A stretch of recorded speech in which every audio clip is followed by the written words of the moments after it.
مساء الخير. استكمالا لسلسلة أساسيات الطبخ واللي فيها هديك معلومات بسيطة على شكل فيديوهات قصيرة هتنفعك سواء انت بتطبخ في البيت او انت لسه شاف مبتدئ. النهارده جاي اكلمكم عن اساسيات سلق البروتين، سواء البروتين ده لحمة او فراخ او سمك، هي نفس الخطوات مع اختلاف بسيط قوي في المكونات ومدة التحضير. وعشان كده النهارده جبت لكم فرختين، عشان فرخة اوريكم بيها طريقة عمل المرقة او الشوربة الصحيحة، والفرخة التانية عشان اوريكم كل الغلطات اللي معظمكم بيقع فيها وانتم بتسلقوا الفراخ وتشوفوا الفرق بعينيكم. قبل ما نبدا لازم تعرفوا ان في فرق بين الستوك وبين البروث او المرقه او زي ما بنقول في بيوتنا الشوربه. الفرق ما بينهم ان الستوك ده بيتعمل من العظم، سواء العظم ده عظم لحمه او فراخ او سمك، وبياخد وقت طويل، وده اللي بعد كده بنعمل منه الديمي جلاس اللي هبقى اشرحه لكم في حلقه تانية. اما البروث او المرقه او زي ما قلنا الشوربه فده بيتعمل بالعظم زائد اللحم، يعني من الاخر بتسلق الفرخه كلها، وده بياخد وقت اقل بكتير من الستوك. في درس النهارده بقى هنركز على المرقه او الشوربه، لان الشوربه في مطبخنا المصري تعتبر من الاساسات وتقريبا داخله في معظم طبخاتنا، ودايما بتبقى هي الجندي المجهول اللي بيفرق 180 درجه في طعم اي اكله. اول حاجه هتحط الفرخه بتاعتك في حله وهتنزل عليها بميه بارده،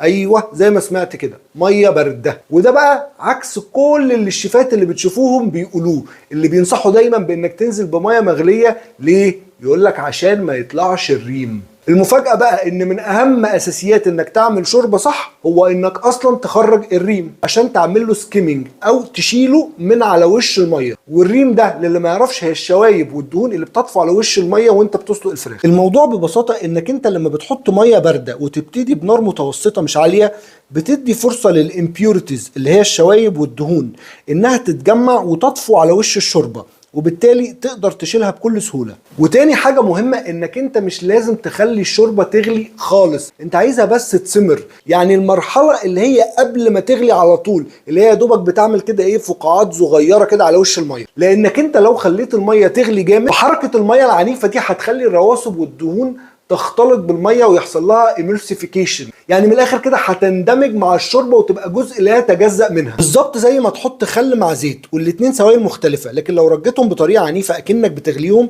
هيتحولوا لسائل واحد ومش هتعرف تفصلهم بعد كده ابدا. وده بقى مثال في الفرخه التانيه، هنا حطينا ميه سخنه وسبناها تغلي جامد وفعلا ما طلعتش ريم، بس انت بقى هتشوف بنفسك النتيجه في الاخر والفرق بين درجه النقاء وريحه الزفاره بين الاتنين نموذج اللي عملناهم، وهتحكم بنفسك. نرجع بقى للشوربه بتاعتنا تاني. بعد ما عملنا لها سيمرنج وعملنا سكيمنج وشلنا الريم من على الوش، هنبتدي ننزل بالميربوا اللي هو الخضار اللي بيبقى نسبته 3:1، يعني من الاخر كده الفرخه بيبقى حجمها 3 مرات اكبر من حجم الخضار كله اللي هتحطه. هستخدم بصل وجزر وعيدان كرفس بنسبه 1:2. انت بقى تقدر تغير في مكونات الميربوا على حسب ذوقك، يعني مثلا ممكن تشيل الكرفس وتحط طماطم، ممكن تعمل اللي انت عايزه، ملهاش قاعده. وبعد شويه هتعمل سكيمنج تاني لكل الشوايب اللي خرجت من الخضار. خلاص كده الشوربه بقت معاك نظيفه، هتبتدي بقى تحط الملح والبوكيه جارنيه اللي هو المنكهات والاعشاب والتوابل. انا هنا استخدمت ورق لورا وفلفل اسود حب وحبهان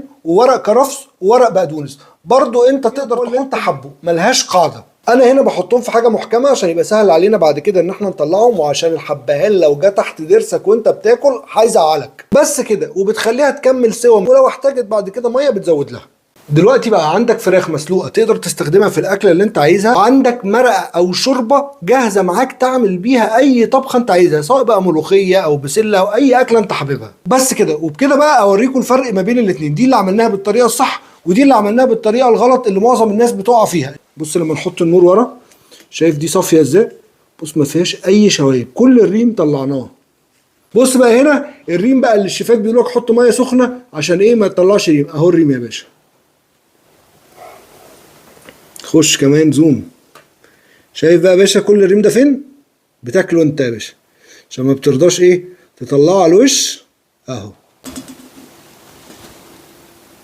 ده غير بقى بص الدهون حاجات خفيفه قوي، لان الدهون معظمها برضو شلناها. بص هنا بقى الدهون طبقه مرعبه من الدهون، بص اهي. انتوا شايفين هنا غير ان الشوايب باينه، هنا النور مش بيعدي، شايفين اهو انا مولع النور اهو.